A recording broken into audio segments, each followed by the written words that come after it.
She's back. Cait Corrain is back. And if you thought, well, she can't possibly dig an even deeper hole for herself, then you'd be absolutely wrong. Let's get into it.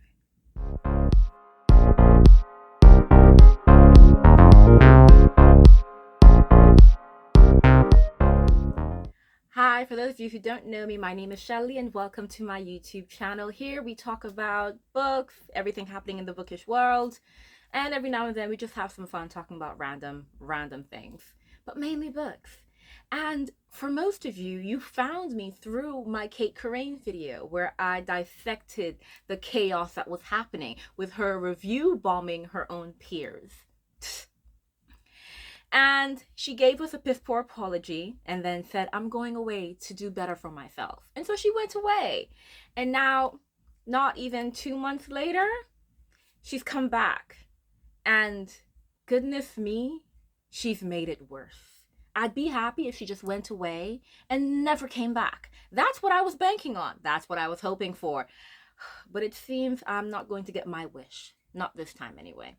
She's come back and she had an interview with the Daily Beast. Now, one thing we cannot go without mentioning is the fact that the Daily Beast is the same publication that interviewed two of the authors which Cait Corrain bombed. More than that, the interviewer who interviewed Cait Corrain for this article is the same interviewer who interviewed those two authors. Let's also not miss the fact that we are in the middle of Black History Month in America and several other countries. And that's when she decided, I'm going to not only have this interview, but also have it published. You know what? Have it a month later. Have it a month before and have it published 3 months later. I don't care. But after what you did, the audacity to now come and publish it in this month. You know, I've heard of people having like balls of steel. I've heard of people really just having gall. But this is absolutely shocking. But let's get into this new situation. Now, because I do not want to give any more, hype and any more attention to this publication, because that interview was a mess. I've read it and it was a mess. I am going to do what I did last time and just provide screenshots of the interview so you guys can actually read it. It is a bit long, so be prepared. I'm going to go through points of the interview which I took issue with, and we're going to go from there. And at the end of the video, I will post the screenshots of the interview for you all to read. But we do not need to actually go and give that any more attention. So let us get into it. Now, for those of you who haven't seen my video on this issue, I do recommend you go and see it so you can see where I stand. But a summary, I think she acted on racism. Her apology was not an apology, and she needs to go sit down somewhere and never return. I also believe in accountability. I believe that, yes, people can do something that's wrong and they don't need to be canceled, but they do need to be held accountable, and they do need to show remorse and actually act on that remorse. I believe in that because I believe cancel culture can be toxic. And because she has spoken about her issues and her troubles, I truly want her to get better.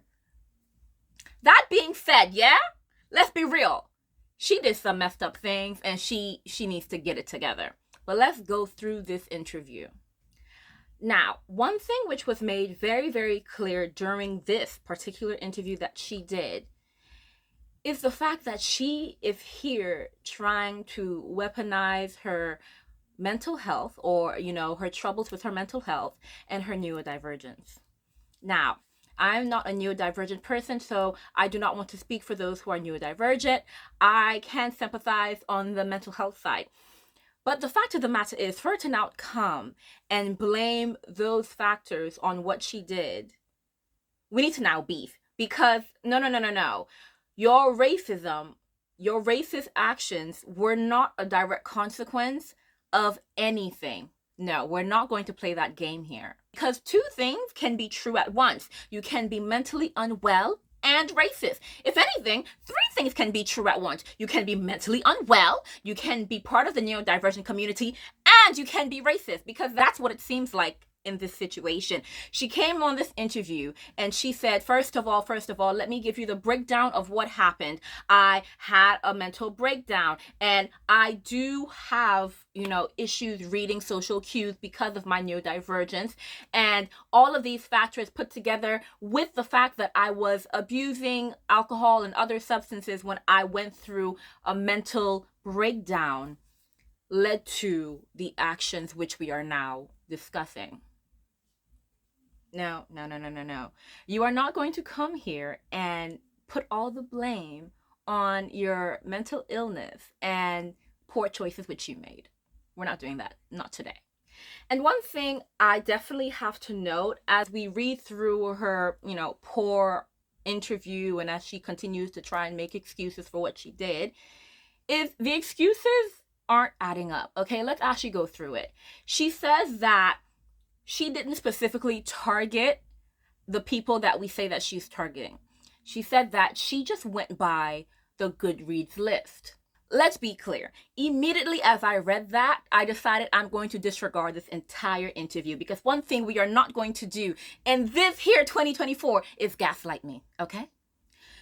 You were telling me that Goodreads were recommending to you majority Black and people of color when they are recommending books to you.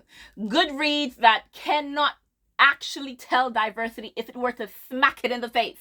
You are telling me that Goodreads came to you and said, here are all of these recommendations of books coming out. Okay. Immediately, I disregarded everything that came out of her mouth in this interview, because I am just going on the belief from this point on that you are just going to be spouting lies continuously through this interview. And you know what's so sad is that I wasn't proven wrong. You started with a lie, and so I went immediate lie, immediate no. And that is where I stuck. More than that, there was something about this interview that just threw me off, because I started to question, is it not just mental health and substance abuse? Is it also narcissism? Because I remember considering that before, but I'm just like, we can't just continue throwing that word around, because I know it's being used in so many wrong contexts in this day and age, and I don't particularly like throwing it around, but in this situation, I'm just like, it has to be narcissism. Or if it's not narcissism, it is straight delulu. Because as I was reading this article, I at one point said, how self-centered can this woman be? Because there is no way that she said, oh, you know what? Me being considered a racist is not only bad for me, it's also bad for the authors, the authors who I review bombed. I sat there going, how did you find a way to now do a full 360 and land back on you as the victim? Like, how did we end up here? The self-centered behavior of this woman is absolutely insane. I actually couldn't wrap my head around it. So I had to just land on delulu or narcissism. Because I remember after the initial situation came out, and after I even made my video, I couldn't stop thinking about it. And so obviously I was looking into what people were saying. I was looking more into the situation. And part of me started to wonder, maybe it is delulu. Maybe she is one of those people who can't recognize racism in her own actions. So I'm like, okay, this is delusion, okay? And if you are raised in certain circumstances, maybe that's the case. Guys, I was trying my best to extend grace to this woman. I was so trying my best to extend grace to this woman. I believe that you can really find goodness in most people. I won't say all people, but in most people, okay? And because she had that insecurity of obviously these people are going to do better in the industry, because she had that insecurity in her mental health and everything she was going through, I'm like, okay. Do your best to extend grace. Try your hardest. But then the more I went through everything, I'm like, this is not an area that I can help you, because, babes, you're just manipulative. She is just manipulative. Even in this specific interview, the way that she words her responses, you could tell that she's still playing the game. that she is really just recognizing that, okay, I'm in deep waters. I am in absolute crap, and I still have an opportunity to pull myself out of it. I'm just like, no, sis, you're in the pits. Stay there, okay? No amount of rebranding and interviewing can get you out. Just stay there and stay quiet. Just be done and just let people rest. Move on. Find another career, because authorship is done for you. But no, she came on here and she's now, one, trying to gaslight us, and two, straight up trying to manipulate us. And I was beside myself with anger, because no absolute way. Because truly, she was more worried, and it's even shown in this interview that she's more worried about being perceived as a racist than she is about maybe actually being a racist, or maybe actually performing racist actions. I just, in my head, I'm like, okay, you're perceived as a racist. Why? Could you not start to think that maybe you are a racist, and maybe that means you need to self-reflect and actually correct that within yourself? But no, she's more worried that people are going to think that I'm a racist. Even if I am doing racist things, I don't want them to now say that I'm a racist. And even the way she spoke about her relationships with the authors who she reviewed bombed, I'm just like, this is so disingenuous. There was no actual care for them and how this affected them. Like, she literally frames herself as the victim so that she can center herself in the story of what is happening right now. Because as she's talking about these authors, she's talking about how, oh, you know what, I am the victim as well, because now that people think I'm racist, my friends or my ex-friends now think that I was always racist towards them, or I always had vindictive feelings towards them. And that's how, the racism, or me being perceived as racist, is actually affecting people. Oh, it's not the fact that you review bombed them. It's not the fact that you could have tanked their careers. It's not the fact that you were maliciously attacking them. And it wasn't just that she was one-star bombing them. No. She was leaving comments. She was leaving comments like, oh, I can't believe this publisher dropped 500 mil for this author when they could have really spent it on anything else. Yeah. She was going ham. Like, she wasn't just dropping those 1 stars and saying bye-bye. No. She said, I have comments for you. I got words for you. No, I don't want to hear anything about, oh, no. She knew what she was doing. 100%. She was manipulative from the beginning to the end. And I, once again, left with anger after reading this article, because there is no excuse at this point, and I just want her off my feed, and I want her out of this space for readers and authors who generally want to support each other, and generally want to be an ally, and generally just want to be friends and enjoy literature together. I want her to leave this space. I don't think she belongs in this space. Literature, fiction, and fantasy specifically, and I've said this, is like this space for us to imagine things that aren't possible. And then she comes here and she brings the wickedness of the world in here, and is just trying to poison it. And I'm just like, no, you're not going to poison this beautiful space that we have. Leave. And that's how I left after this interview. Because once again, there was no accountability.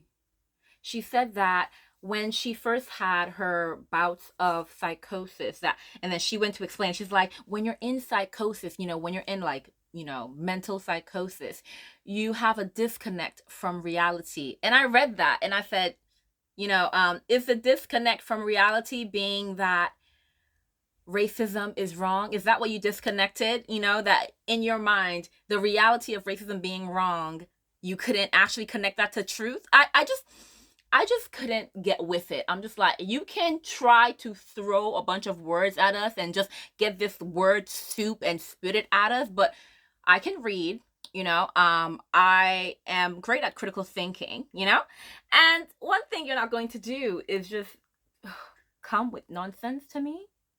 But guys, outside of this, let's break down things that don't make sense, like at all. Like, they don't make sense in her, tour of explanation. They don't make sense at all. Let's go down. Let's break it down. And I do have a few notes here because as I was reading the interview, I'm just like, no. I had to write it down. So I will be looking down every now and then simply to actually make sure I'm getting through the points.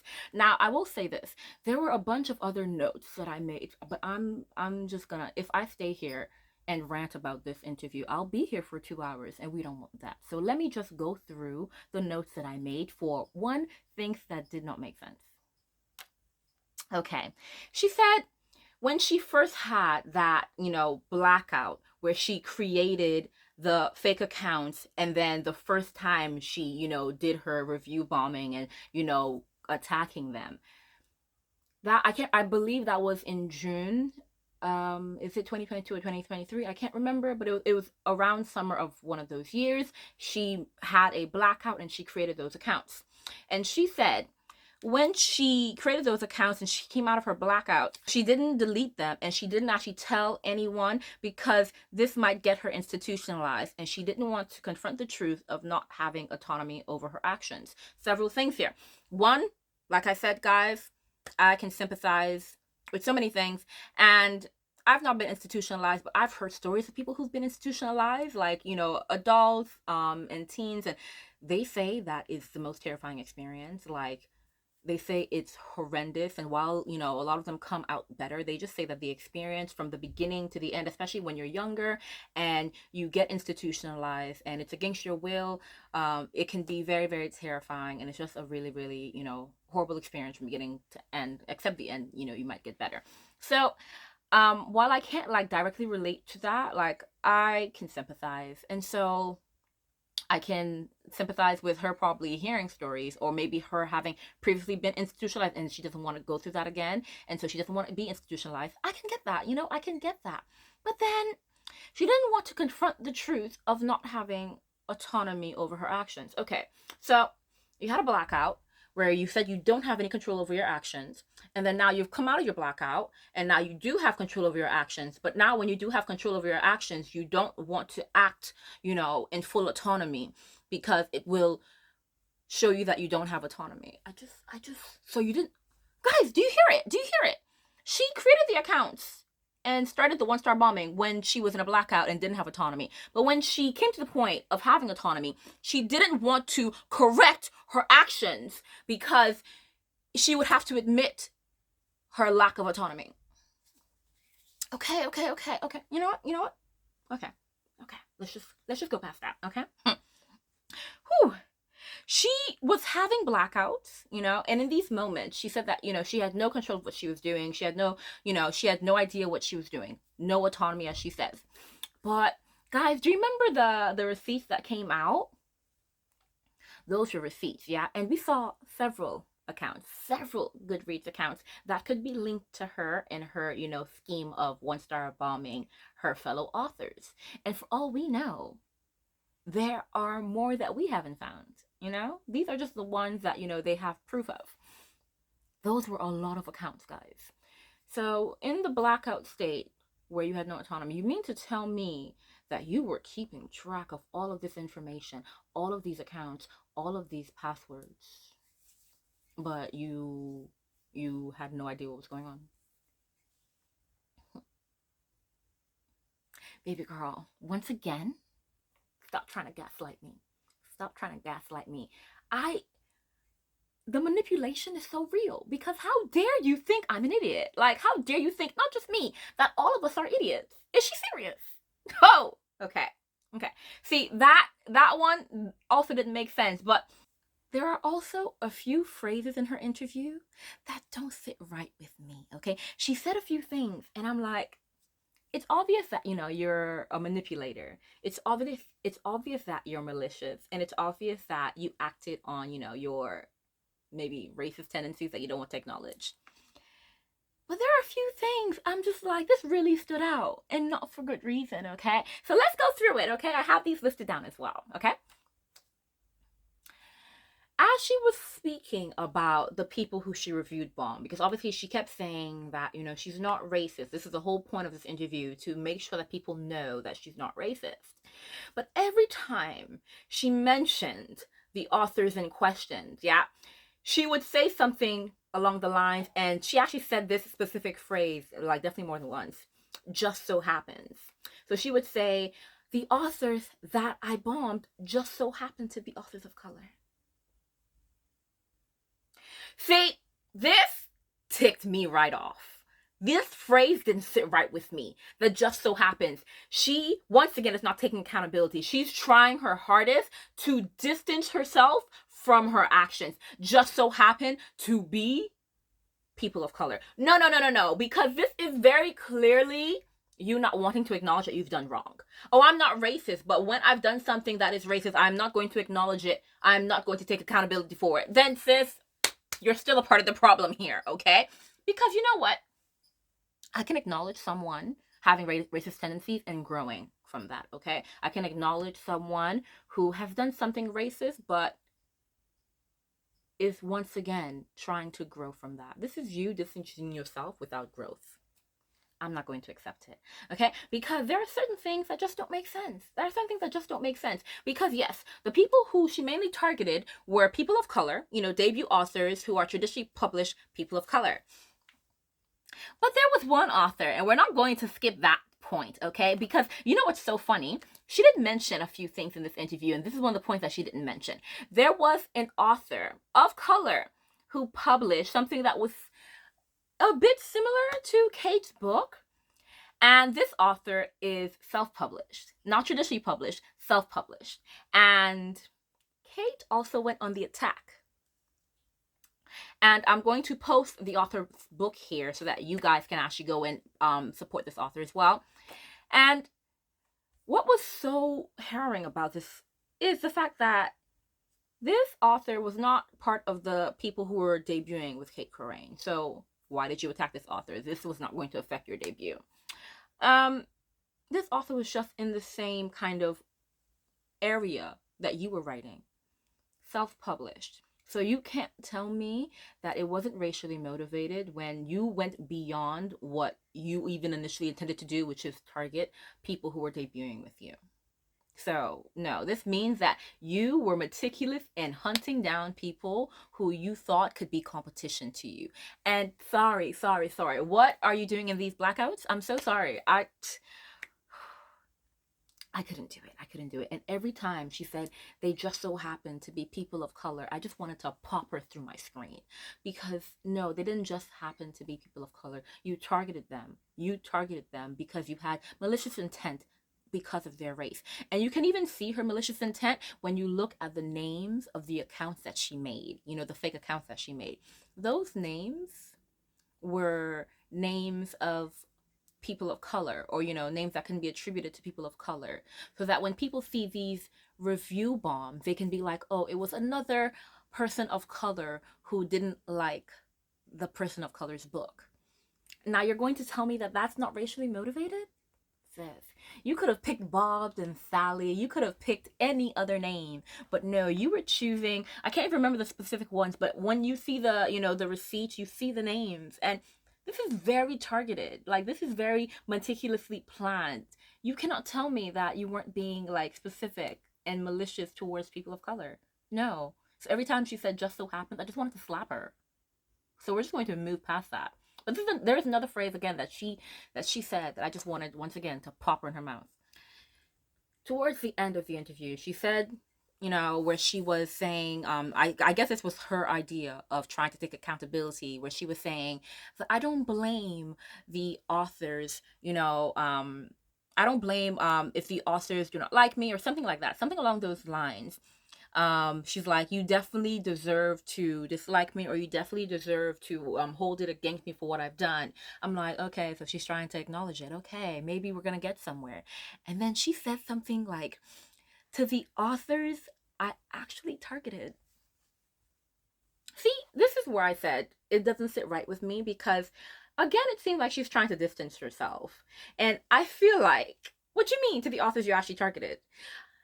Are you saying that it was one or two that you definitely targeted, but everyone else were just collateral damage, when we know that you once started a bunch of people? Like, what was the point of that specific line? Like, I don't know what was going through her head as she was going through this interview, but the phrase just didn't sit right with me. It's like she was literally saying, you know what, the rest of you who are trying to, you know, come after me just because I might have tanked your career or might have hurt you, get over it. Like, she was really just saying, please, I don't care about you. And I'm like, so this is an apology? Oh, goodness. I just want to smack her. I'm reading this interview and I'm just like, sis, if I see you on the street, I don't believe in violence, but ooh, you gonna tempt me. Another thing that doesn't sit right with me is when she said that she decided to come clean when she realized she was losing control with herself. What did we say? What did we say? Again, like I said at the beginning, guys, remember when I said that we caught her in a lie immediately at the beginning? And so immediately I said, I'm not going to actually regard anything you say as truth from this point forward. And then I was right to do that because she continued to lie. Look at that. Look at that. More lies just building up, piling up.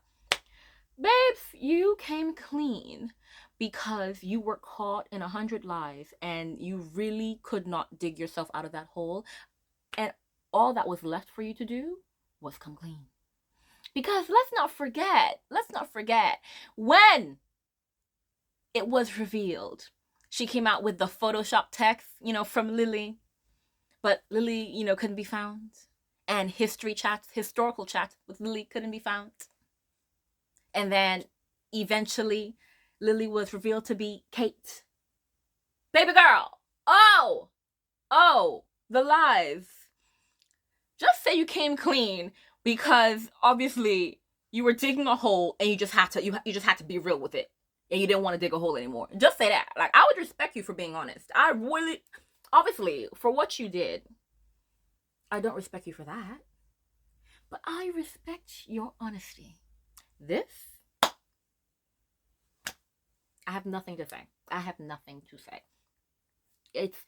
It's actually hilarious, this entire situation. And something else that also didn't sit right with me was when she brought up Matthew Perry. So obviously Matthew Perry died last year, and may he rest in peace.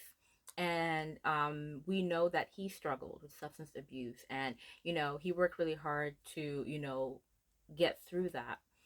And she spoke about how, you know, he died, and then she saw the language used for people who have issues or who've had a past with substance abuse and how harmful it was, and this and that. And it made my blood boil because obviously she's now speaking about, you know, how people use harmful language and people are causing harm to those who are suffering with these issues, not just substance abuse, but like mental health and people in the neurodivergent community. It made my blood boil because you, Cait Corrain, are now on the side of those doing harm. Because some of the authors who she one-star bombed belong to those communities. They're neurodivergent or they've suffered with mental health issues. And so the people you've attacked and you've hurt are people who are experiencing or have experienced the same troubles that you and Matthew Perry would have experienced. And so her bringing him up as a way to try and, I guess, garner sympathy because he was a very, very beloved man in the, you know, in Hollywood.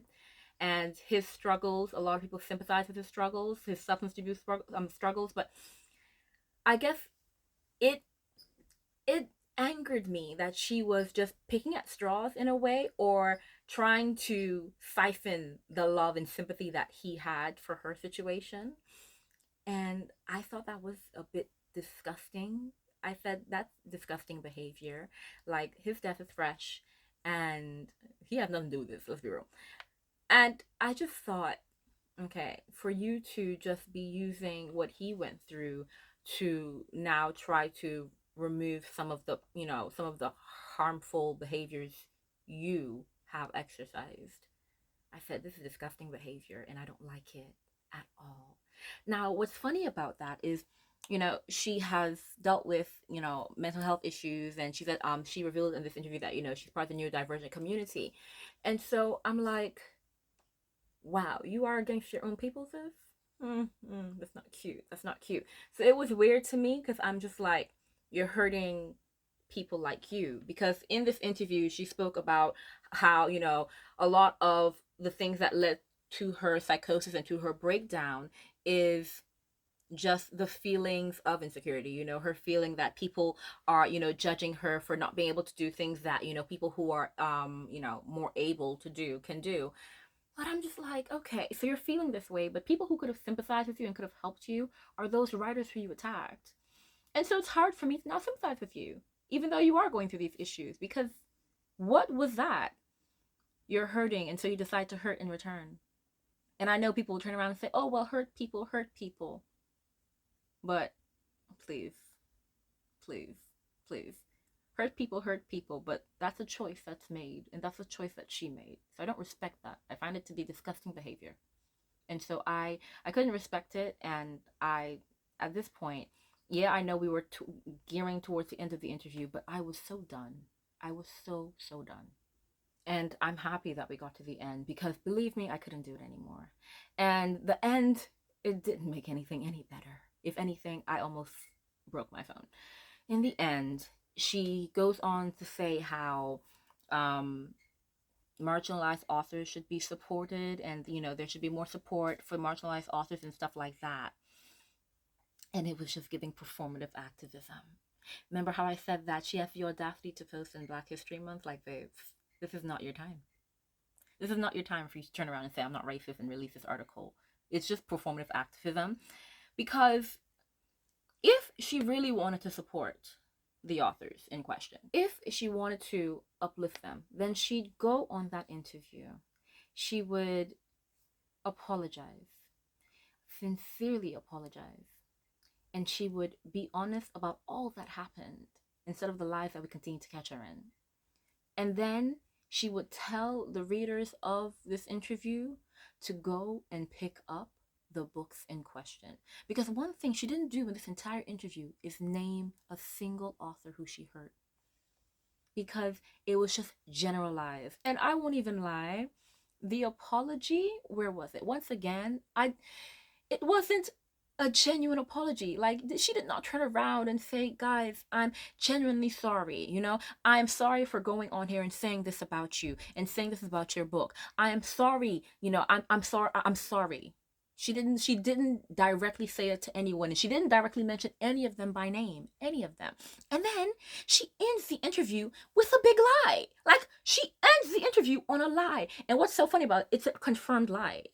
That's what's so funny about it. It's a very, very confirmed lie. So she ends the interview after she's just like, we should support marginalized authors. She ends saying, I would love to apologize, make amends with the people who I've hurt, but I can't because they've all blocked me. Now, do you know what society we're in, babes? There are receipts. And what's amazing is that, the receipts are coming from the authors themselves. So after the interview came out, we have multiple authors who she review bombed, quote tweeted the article and said, this is a lie. I've not blocked her. Like, multiple authors have come out and said, I've not blocked her. So we've caught her in a very, very confirmed lie. And this is why I say that she is straight up being manipulative, because it's very clear that she did this interview not to be sincere, but to really just try and change her image. Because she, in that last line saying, I would like to apologize, but I've been blocked, she is speaking now to people like us, to readers who would read the interview and probably would have no way to confirm whether that's true or not. Or we wouldn't go further to look into whether it's true or not. We wouldn't go, adding the authors, unblock her so she can apologize. We're not going to do that. But maybe we'll take her word for it and say, she tried. At least she tried and she has genuine intentions. But not in this society. We have receipts. The authors came out and they said, please, keep my name out your mouth, especially if you're lying. And I love that because these authors nowadays are standing on business. And they stood on business. They said no. We're not doing that. We're not doing that at all. And I love it. And you know who I love? I love Bethany Baptiste, because she's been tweeting, and every tweet I see, I'm just like, oh, I always knew I'd like you. Maybe it's because we're island girls, but I've been going, ooh, you're amazing. You're absolutely amazing. I'm happy she got caught out in that lie, because a lot of the lies you can try and spin, but this one is just confirmed lies. It's hilarious to me because even if she were blocked, you know, it's so funny, even if she were blocked, you know, we live in the 21st century, you know, and you were once close to a lot of these authors before you decided to try and destroy their career. So you could have even reached out to their agent, even their publisher, because I believe she once shared a publisher with one or two of them, and said, can you please set up a meeting? Or can you give her this note that I wrote of apology? Can you set up a call? You know, can you set up a mediation? You know, there are avenues that she could have gone down to actually apologize if she were blocked. But one, it doesn't seem like she was blocked. And two, everything she said seems to be a lie. So it doesn't matter now, does it? This situation has my blood pressure up. It has my blood pressure up because as I said earlier, I definitely really, really wanted to give her grace, you know, because people go through trouble, and I can sympathize with the insecurity that she was feeling that led to the psychosis. And when I say psychosis, I do not mean the medically categorized psychosis. I just mean her mad behavior. I just mean she was moving mad. Guys, it's a lot. It's a lot. She's tried. But what's very funny is that she's only trying to get in our good graces. She's not trying to change. She's not trying to actually move past what she's done that's wrong and change her attitude, change her behavior, change her heart. No, she is just trying to get back into the good graces of the public so that maybe she can restore her, you know, her literature career. That's all she's doing. And I find that disgusting behavior. And so as much as I really wanted to extend grace, and you guys saw that I was trying to extend grace, you know, I was giving her excuses even after like the initial situation happened. But it's just very clear to me that Cait, we're done with you. We're done with you, because some people, it seems, just don't actually want to change, and it seems like you are one of them. And so to you, I say goodbye and good riddance. Like I said before in my last video, when I spoke on this matter, I'll never touch a book by Cait Corrain. And if anything could have changed that for me, it would have been maybe her changing herself. But now it's very much a straight, even if in 20 years she finally decides to give a genuine apology, I will still not pick up a book by Cait Corrain. And I don't advise anyone to do so either. I advise you to pick up the books of all the authors who she review bombed. I'm going to try and list them all out in the descriptions, all the ones that I'm aware of, and for you guys to go and hunt them down. And any books that are directly in your you know, genre of liking, because they are like, you know, fantasy, science fiction, a bit different, go and buy them. Go and support these authors, because they didn't deserve what happened to them at all. If anything, they now deserve support now than ever. And if you're going to call yourself an ally, be an ally. But yeah, guys, that's it from me. I know that this was, as usual, to be fair, chaotic. But yeah, like I said, this is what I'm known for. And I will say this. I'm upset at another thing. See, I had planned my videos for this week, and I was ready, and I was so excited, and I had done so much work on the first video, because it's gonna be a vlog, and I was so excited. And then I'm seeing news that Cait Corrain returns with an interview, and I'm thinking, ooh, maybe this is good. And this is what I see. This is what I turn up to. Yeah, so she's kind of ruined my week. I am going to release the vlog. I'm excited for you guys to see it. But for now, yeah, this is what I have to give. Just another commentary on the chaos which is Cait Corrain. I cannot believe we are still dealing with this months afterwards.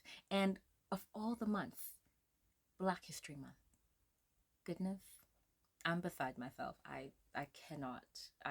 But for now, guys, I'm going to step away, and I hope to see you soon. Hello to any new subscribers. This is me. I am usually a bit more loud and a bit more chaotic, but I did try to rein it in to actually go through all my points and make sure that everything I had to say was said. I do have a bit more to say, but let's just end it here, okay? Let's end it here. So yeah, it was great going through this. It really wasn't, but I had to. And I hope to see you guys soon, especially when I post my vlog. So until next time, be sure to like, comment, share, and if you haven't already, subscribe. Bye.